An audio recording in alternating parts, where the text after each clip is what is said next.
Olá, aqui é a Letícia e hoje eu trago uma análise da atuação do Al Pacino para o clássico Scarface de 1983, dirigido pelo Brian De Palma e roteiro de Oliver Stone. Então eu já deixo meu convite para você se inscrever aqui no canal e curtir esse vídeo.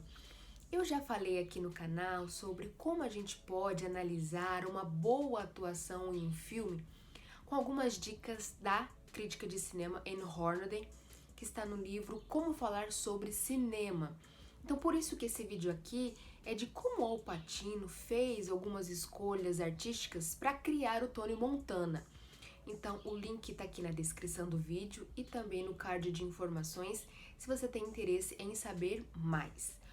O filme de 1983, do Al Pacino, é um remake do filme dirigido pelo Howard Hawks em 1932, que tem como base o livro escrito pelo Armitage Trail em 1920.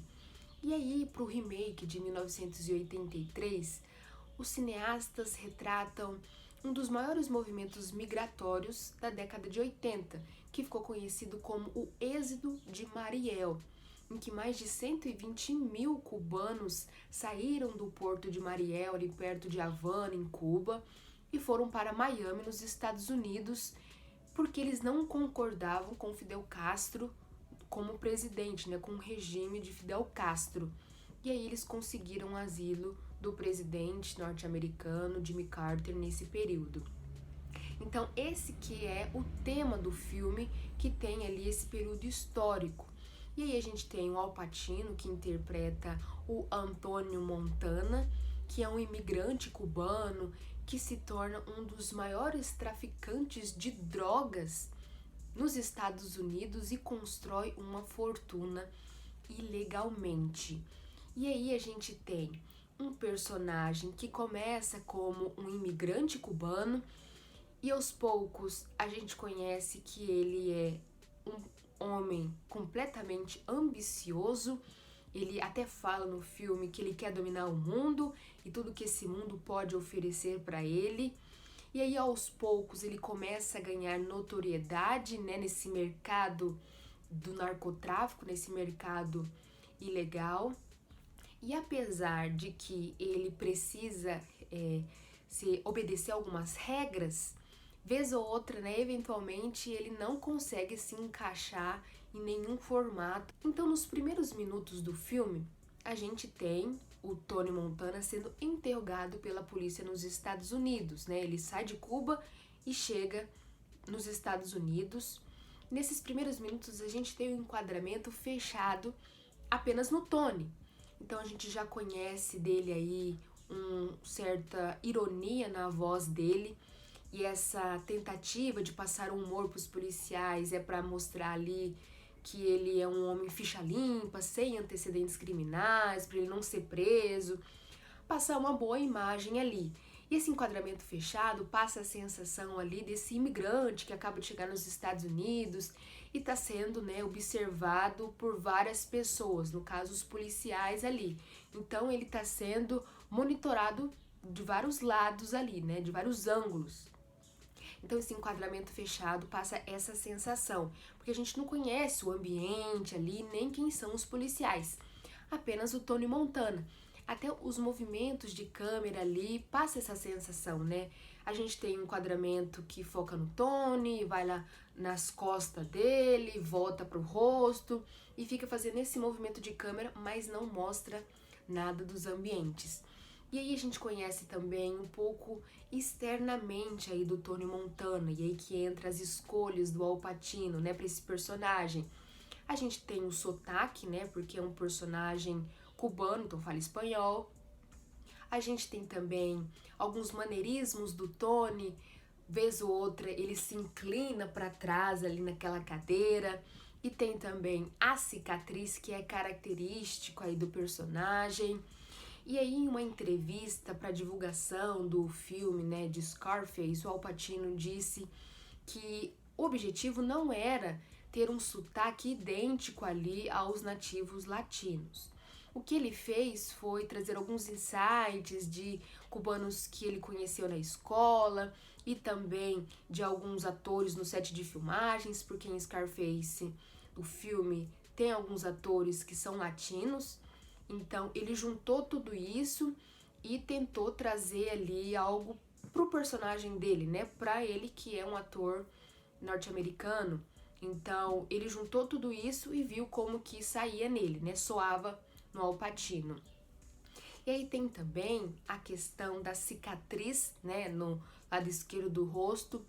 Essa cicatriz não é algo novo, né, porque vem inspirado aí do livro do Armitage Trail, que teve uma inspiração no Al Capone, que foi um dos maiores gangsters, né, de 1920, 1930, porque ele liderou, o Al Capone liderou algumas atividades ilícitas e também o contrabando de bebida alcoólica ali no período da lei seca nos Estados Unidos, entre outras atividades ilegais, né? Então, o Al Capone ficou conhecido como um dos maiores gangsters desse período e inspirou vários filmes também. E esse livro é baseado, né, inspirado nesse Al Capone, nesse gangster, que ele tinha também essa cicatriz do lado esquerdo do rosto. Então, o Tony é inspirado nele. Mas aí o Al Pacino, né, lendo o roteiro, disse que achou que seria interessante que essa cicatriz se alongasse para a sobrancelha. Então a gente tem o Tony Montana que tem a cicatriz do lado esquerdo e uma falha na sobrancelha, né, para passar essa sensação de que ele, porque o personagem, né, ele é habilidoso com faca, né, briga muito, tem esse temperamento muito explosivo. Então, o Al Pacino disse que seria interessante passar essa sensação de um personagem selvagem, né? Selvagemente caótico. Por isso, da cicatriz ali que se alonga para a sobrancelha. Então, essas são algumas das escolhas que o Al Pacino fez para o Tony Montana. E que a Anne Hornaday fala isso lá no livro. Então, isso que é bom a gente analisar em um filme, essas escolhas que o ator faz, né?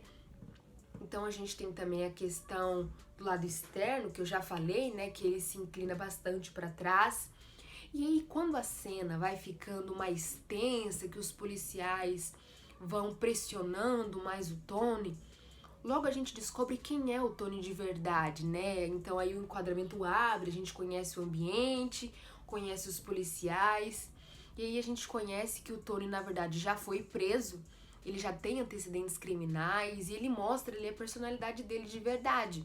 Que ele tá ali nos Estados Unidos porque não concorda com Fidel Castro como presidente ali em Cuba, por causa do regime, por causa desse período histórico retratado aí. Então o personagem tem essas características. E aí quando a gente aproxima mais ali o filme, né, acelera mais um pouquinho, a gente tem a cena em que o Tony conhece o Frank Lopes, que é o homem para quem ele trabalha quando chega nos Estados Unidos, né? E trabalha com esse negócio ilegal aí do tráfico de drogas. Porque em algumas cenas ali que antecedem essa cena que ele conhece o Frank, ele já fez alguns serviços, né? Ele lava pratos. Quando ele chega nos Estados Unidos, ele começou a fazer esses serviços braçais, né? Lavar pratos, cozinhar ali no trailer, né, numa região ali dos Estados Unidos, que ficou conhecido como Little Havana, que é uma região que tem comidas típicas dos cubanos, justamente porque muitos cubanos migraram para aquele lado de Miami, então essa região é conhecida como Little Havana. Então o filme retrata isso também, e a gente tem os personagens ali, né, como o Tony e o Manny, que vem também de Cuba, que é o grande parceiro do Tony aí, e é o Manny que consegue esses primeiros trabalhos para eles ali, né, de forma ilegal, ali nos Estados Unidos. Porque o Tony quer ganhar dinheiro fácil, ele não quer lavar pratos nem cortar cebolas. Então a gente tem essas características do personagem. E ali, depois, ele fazer um serviço pro Frank, né, do negócio ali de conseguir cocaína, ele mesmo quer conhecer o cara para quem ele trabalhou, né, fez esse serviço. Porque ele já tem esse objetivo de crescer nesse mercado, nesse negócio. Então ele chega na casa do Frank e aí a gente já tem uma mudança de ambiente, a gente tem um Tony mais contido ali, a roupa dele já mudou, agora ele veste uma roupa mais elegante, não mais as roupas floridas que ele chegou ali nos Estados Unidos. E aí a gente tem também essas escolhas externas que o Al Pacino fez, que ele, vez ou outra, né, várias vezes ele coloca ali a mão perto do cós da calça ali, embaixo da barriga, e também quando a cena vai ficando mais tranquila, que o Frank e o Tony já fizeram ali alianças, eles vão conversar e aí o Tony senta no sofá e senta mais largado, né, que mostra aí essa liberdade do Tony, né, essa despreocupação que ele tem. Ao mesmo tempo ele passa segurança ali para falar com o Frank, então nesse ambiente já muda completamente, porque aí a gente tem um Tony que tá querendo subir ali no negócio e quer mostrar serviço, quer mostrar para que ele veio ali. Então a gente já tem uma cena importante aí que é o Tony mostrando para que ele veio. E também é uma cena importante porque é quando o Tony conhece a Elvira, né, a mulher, a parceira ali do Frank Lopes. E é a mulher ali que ele fica impressionado, né, aquela loira bonita, a mulher mais bonita que ele já viu ali na vida dele. E a gente consegue ver como o Al Pacino, né, reage a essa cena, né, como personagem do Tony Montana. Avançando mais o filme, a gente tem a cena em que o Tony reencontra a mãe e a irmã depois de 5 anos. Então é uma cena importante também. O Tony continua com as roupas elegantes dele, agora ele adotou essas roupas e a gente não vê mais ele como um imigrante cubano. Ele tenta ali se misturar aos norte-americanos, né, para passar essa postura de um homem de negócios, e é o que ele quer. Ele quer dominar o mundo. Então a gente tem ali, quando ele reencontra a mãe, é visível o sentimento que ele tem por essa mãe e a felicidade de reencontrar ela, e a irmã também. Mas a gente tem uma quebra ali quando a mãe não acredita que o filho esteja ganhando dinheiro legalmente. Ela desconfia que tudo isso que ele está fazendo não é de uma forma legal, honesta, né, para eles ali. Porque ele já foi preso, ela soube das coisas que ele fez ali na prisão, que não é um bom filho ali, né? Não é um bom moço, como ele tenta mostrar nessa cena quando ele vai reencontrar a mãe. E aí, de novo, a gente tem o Al Pacino, né, presente na cena, ele troca essa reação, né, os diálogos ali com a mãe, com a atriz que interpreta a mãe dele. É visível essa presença ali que faz a gente acreditar que aquela cena é real. Então tem um momento em que a mãe, ela fica nervosa e imposta a voz ali pro filho que não tá acreditando no que ele tá falando. A gente vê a reação do Al Pacino. E aí tem também esses maneirismos que o Al Pacino escolheu pro Tony, de colocar a mão ali no cós da calça, embaixo ali da barriga, e também se inclinar para trás. E nessa cena ele vai mais para trás com a cadeira, fica naquela posição quando a gente tá distraído e fica brincando com a cadeira. Então a gente tem essa cena que é importante porque mostra que o Tony não tem esse laço muito forte com a mãe.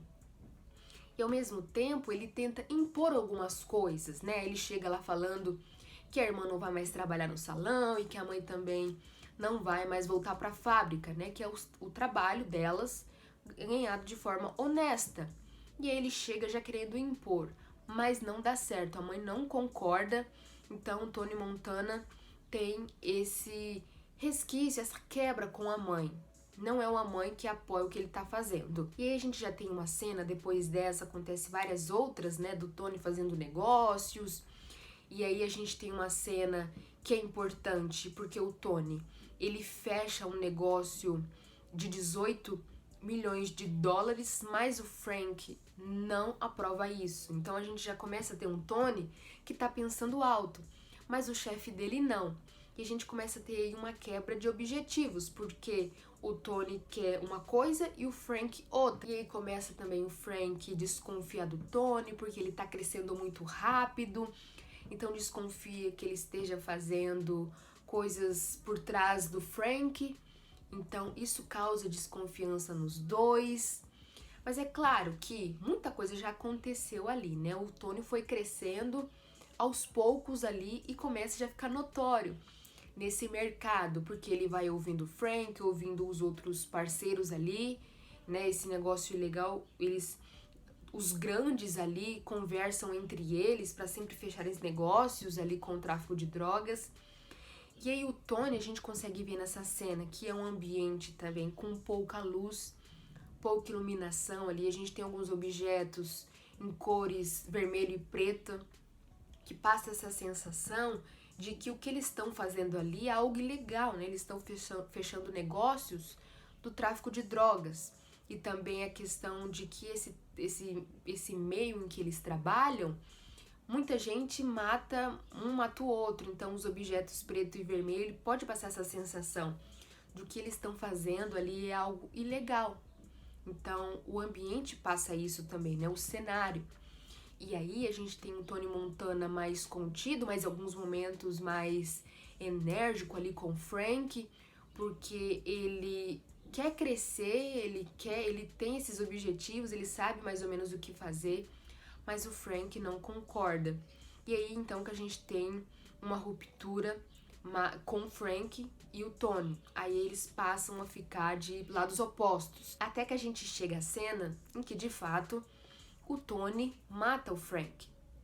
Porque aí nessa cena, né, que o Tony vai ao escritório do Frank e mata ele, esse ponto do filme, a gente já tem um Tony, um dos grandes ali, quase chegando a um dos chefões aí do tráfico. Porque depois dessa conversa no escritório, o Tony começa a trabalhar sozinho, ele é o próprio chefe dele, e aí ele tenta de todas as formas crescer nesse meio e consegue, né? Ele consegue se destacar pela forma como ele pensa, a forma obsessiva dele de crescer cada vez mais, conseguir dinheiro, mais cocaína, né? Mais droga ali para vender e aumentando ali as exportações, né? Esse negócio que o Tony todo cria, junto com o Manny. Essa cena é importante porque mostra, né, de novo, reforça quem é o Tony Montana, em que em nenhum momento isso destoa no filme. Porque em toda a cena, o Tony fica sentado ali naquela mesa oval no escritório e faz o Frank confessar. E ali quando o Frank vai pedir piedade para que ele não seja morto, não seja assassinado, o Tony faz ele se humilhar ali na frente dele e dos outros homens que estão ali, né, os capangas, os parceiros ali do Tony, e ele se humilha completamente ali pro Tony, e o Tony gosta disso, porque ele quer vingança do Frank.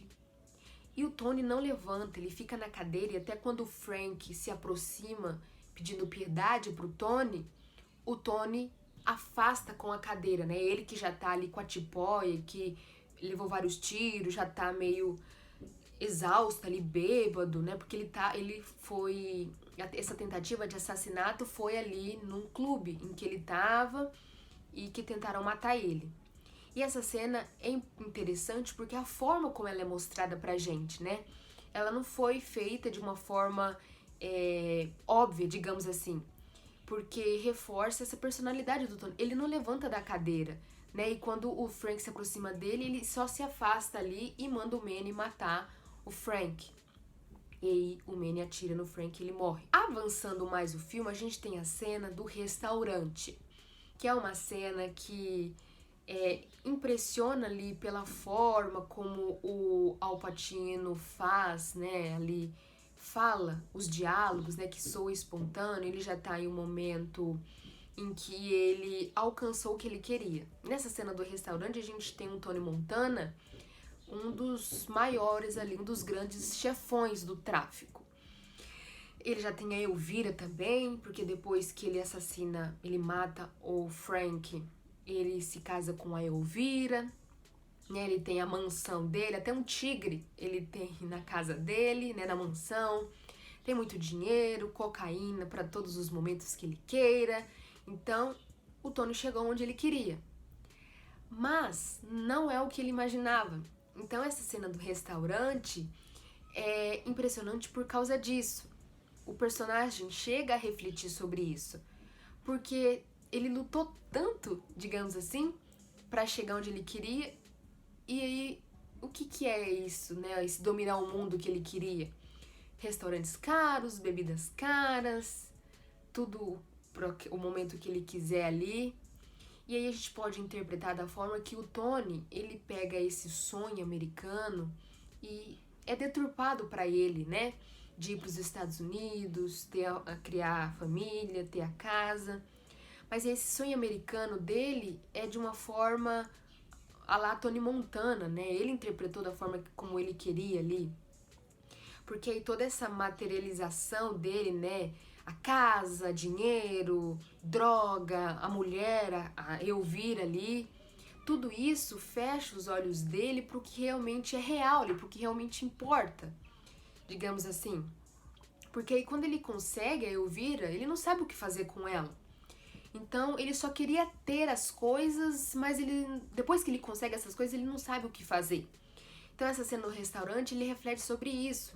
Então a gente vê no gestual ali do Al Pacino, né, o corpo dele, tudo, como ele fala ali, porque depois a gente tem a Elvira indo embora, ela não quer mais ficar com ele, porque ele fala coisas ruins ali pra ela. Então é uma cena que começa ali o declínio do Tony Montana. Até a gente chega então pra cena final, que é a cena em que ele é assassinado, né, o Tony Montana, ali na mansão dele. E para essa cena acontecer, né, algumas cenas anteriores acontecer, né, algumas cenas antecedentes a essa, é porque o Tony precisa fazer ali um negócio, né, um serviço para os parceiros dele, aos sócios dele, né, de matar um diplomata, que esse diplomata descobriu coisas desses grandes traficantes aí, mas acontece diversas situações ali, diversas coisas que o Tony acaba não matando esse diplomata. E aí esses sócios decidem matar o Tony, porque é disso que a gente tá falando aqui, né? Esse negócio deles é uma pessoa matando a outra, traficantes, é tudo de forma ilegal ali, sangue, gangster, então é isso. Eu tentei falar de uma forma mais formal aqui, né? Não tanto com sangue e de toda essa grandiosidade que é o filme, que é impressionante tudo que eles colocam ali pra gente. E aí o Tony é assassinado, né? Pelos pistoleiros ali a mando desses sócios que não concordaram de o Tony não fazer o serviço como tinham combinado. Então isso é entendido ali entre eles como algo que o Tony traiu esses sócios. Então a gente tem a cena em que o Tony tá na mansão. Então nesse ponto o Tony já tá sozinho, né? No ápice ali do uso de drogas. Ele tá em um estado em que ele usou muita cocaína. Ele matou o Manny, porque o Manny se interessou ali pela Dina, eles casaram e o Tony não concorda com isso. E ele foi capaz aí de matar o próprio amigo, a gente pode dizer dessa forma, porque eles são parceiros desde o começo ali do filme, né? E a gente imagina antes disso, porque eles vêm de Cuba juntos e começam a trabalhar juntos, fazem tudo juntos ali. E o Manny sempre estava apoiando o Tony. Ele é o grande amigo ali dele, né? De todas as coisas caóticas que o Tony faz, o Manny estava junto e tentava ajudar de alguma forma. No momento em que o Tony leva os tiros, ele estufa o peito ali e deixa esses tiros entrar nele e fala que ninguém é capaz de derrubar o Tony Montana. Mas aí, de fato, ele morre quando ele leva o tiro nas costas dele. E aí ele cai, e aí ele tá na mansão dele. E aí é algo um pouco irônico, porque a grande característica do Tony Montana é porque ele queria dominar o mundo, né? E tudo que esse mundo oferece para ele. E aí, quando ele morre, ele cai perto ali da estátua em que tá escrito: você vai dominar o mundo. Então, é uma certa ironia, porque, né, como ele morre, é o jeito que ele queria alcançar ali. Então, é uma cena impressionante também, e que reforça novamente o personagem, né, do Antônio Montana. Então, essas foram algumas cenas que eu separei para analisar, né, o crescimento do personagem, né, e como que o Al Pacino fez essas escolhas. E aí lembrando que essas escolhas, né, que o ator faz, muitas vezes é em parceria com o diretor, né, que quando o ator lê o roteiro, começa ali a construção da personagem, e aí esse trabalho é do ator e do diretor, né, do que eles imaginam ali para contar essa história. Então, na minha análise, o Al Pacino consegue manter esses maneirismos e consegue manter ali a postura da personagem, né? Que começa como imigrante, a gente vê a ironia, o humor dele, ele ambicioso, querendo crescer de todas as formas, é caótico, selvagem, faz de tudo para conseguir o que ele quer, mas o que ele queria realmente não é o que ele imaginava.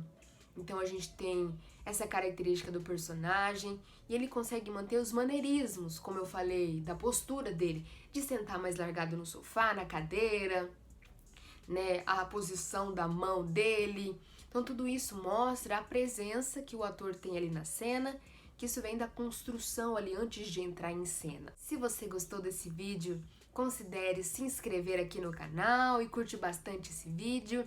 E me conta se você já conhecia esse filme, ou se depois desse vídeo quer ver pela primeira vez, ou o que você mais gosta do Scarface de 1983 do Al Pacino. Obrigada e até a próxima!